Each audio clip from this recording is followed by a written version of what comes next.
Saludos, mi nombre es Brian Mejía, soy médico general, actualmente cursando la maestría de diabetes y síndrome metabólico en la Universidad Francisco Marroquín. El día de hoy le traemos una pequeña charla sobre prescripción de ejercicio. Primero vamos a establecer la diferencia entre actividad física y el ejercicio. La actividad física es cualquier movimiento corporal que genera un gasto de energía. El ejercicio es toda actividad física que va estructurada, es repetitiva y con el objetivo de generar una mejor condición física o un mejor estado de salud. Entonces, vamos a empezar siempre con hacer una prescripción del ejercicio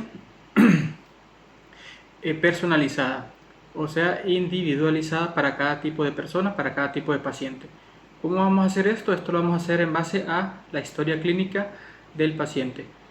Si el paciente tiene alguna enfermedad o situación cardiometabólica, musculoesquelética, si el paciente tiene algún antecedente de cirugía, ¿verdad? O algún uso de medicamentos que pueda alterar o limitar el tipo de ejercicio que pueda realizar. También vamos a tener en cuenta las condiciones patológicas familiares o antecedentes familiares del paciente. Si tiene algún tipo de muerte prematura de algún familiar directo cercano en primera línea. Entendiendo que el paciente puede estar o realizar ejercicio que ya tenemos o hemos descartado contraindicaciones absolutas o relativas, vamos a establecer medidas generales para la mayoría de pacientes. Entonces, primero el ejercicio, según la Organización Mundial de la Salud, vamos a establecer que el ejercicio recomendado es entre 150 a 300 minutos por semana.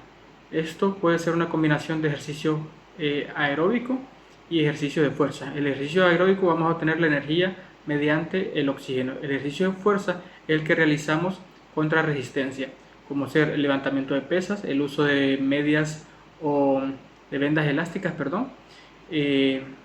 con resistencia, o el uso del levantamiento del propio cuerpo de la persona o del paciente. Para realizar ejercicio tenemos que tener ciertas medidas previas al ejercicio y medidas posteriores al ejercicio.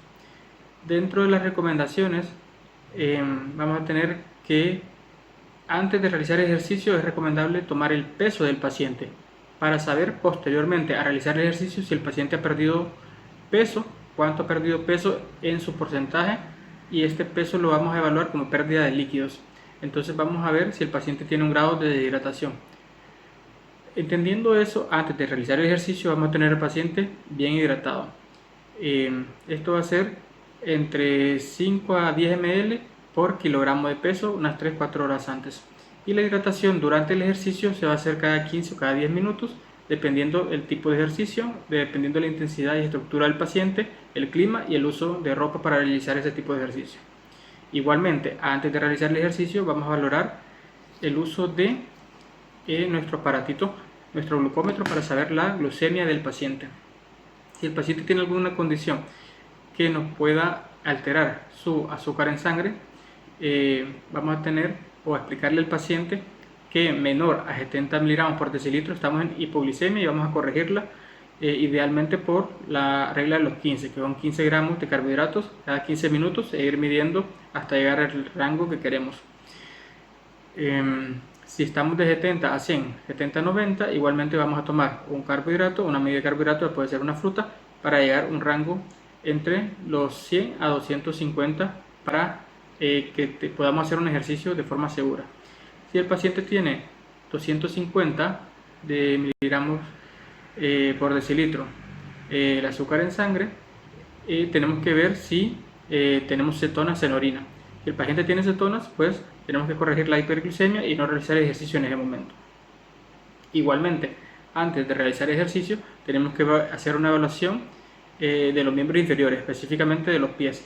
Si el paciente tiene alguna condición que altera la circulación o que altera los nervios y la sensibilidad, enfocarnos mucho en este tipo de condiciones. Entonces recomendamos al paciente utilizar algún tipo de crema hidratante o vaselina para reducir la fricción en el pie y el calzado, para que no se pueda lastimar, ¿verdad? Esto va a depender mucho del tipo de ejercicio que vaya a realizar. Ejemplo, si vamos a realizar un ejercicio de caminata de correr o de trotar, el zapato tiene que ir adecuado a estas medidas. Tanto un zapato adecuado para correr, ¿verdad? De repente hay pacientes que utilizan tipo de calzado para otro tipo de ejercicio, para desarrollar algún deporte como básquetbol o fútbol, que no es adecuado para estos tipos de ejercicio y las plantillas son más altas. Ya teniendo nuestro zapato adecuado para el tipo de ejercicio que vamos a realizar, vamos a revisar que el zapato y los calcetines y las calcetas no tengan un tipo de costura que pueda lastimar al paciente. También ver si dentro del zapato no hay algún tipo de estructura externa o ajena al zapato, o algún tipo de piedra o palo o cualquier instrumento que pueda lastimar al paciente. Igualmente, propia del zapato, si no tiene alguna estructura como los plásticos o el material que pueda lastimar al paciente.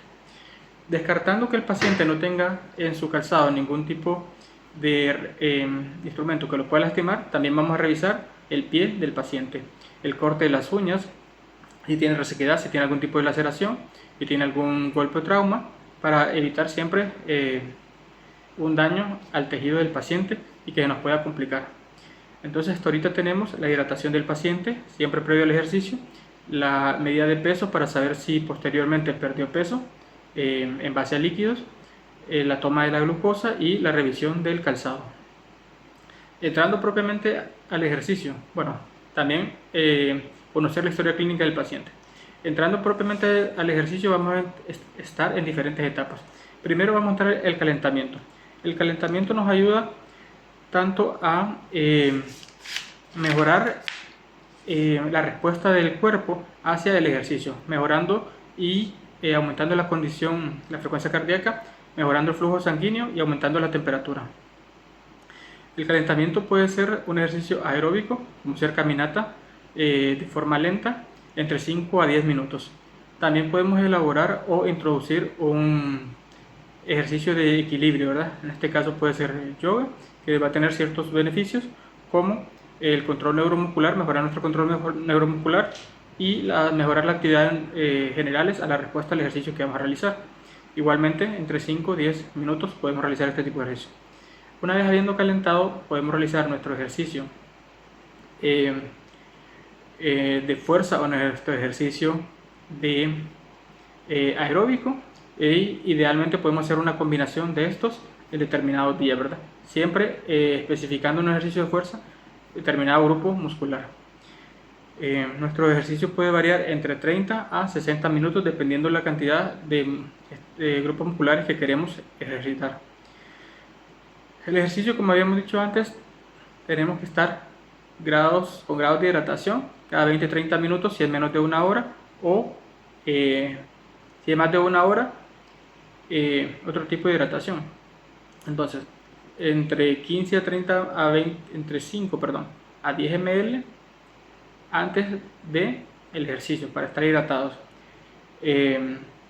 Cuando realizamos nuestro ejercicio y tenemos una pérdida mayor a 2%, una pérdida de peso mayor a 2% posterior al ejercicio, tenemos un riesgo de deshidratación. Entonces vamos a corregir este riesgo, esta deshidratación, a 1.2 o a 1.5 litros por cada kilogramo de peso perdido.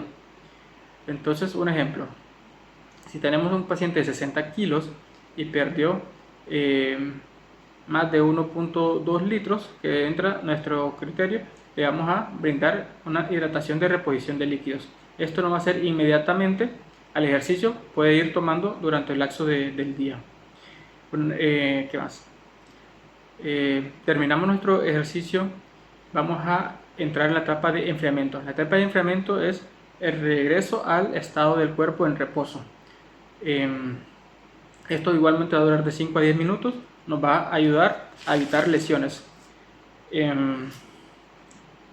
Va a ser una disminución progresiva de la fuerza o del ejercicio que estábamos realizando. Ayuda a evitar los mareos y a fortalecer y a hacer más ágil la recuperación. Posteriormente a esto vamos a hacer el estiramiento. El estiramiento nos ayuda a la flexibilidad muscular y a la movilidad articular. Esto se debe hacer terminando el ejercicio, cuando los músculos todavía están trabajando, cuando todavía están calientes. Terminando nuestro ejercicio, vamos a hacer un chequeo, tanto en el peso, como habíamos dicho, en el grado de hidratación. También vamos a ver la glucosa en sangre para medir y llevar un control para adecuar nuestro ejercicio futuro, tanto aumentarlo, disminuirlo o mantenerlo en base al resultado de nuestro control de glucosa posterior al ejercicio. Se recomienda que el ejercicio no se inicie nunca cuando tengamos sed, por eso el grado de hidratación antes de realizar el ejercicio. Igualmente tampoco muy tarde en la noche, porque podemos tener o llegar a hipoglicemia por el ejercicio. Entonces podemos hacer el ejercicio temprano, entre 2 a 3 horas posterior a una alimentación. Entonces, midiendo el azúcar posterior al ejercicio, vamos a entender y adecuar nuestro ejercicio futuro, nuestras condiciones para establecer un tipo de calentamiento y todos los procesos y todas las etapas adecuados a tener un control adecuado de nuestra glucosa.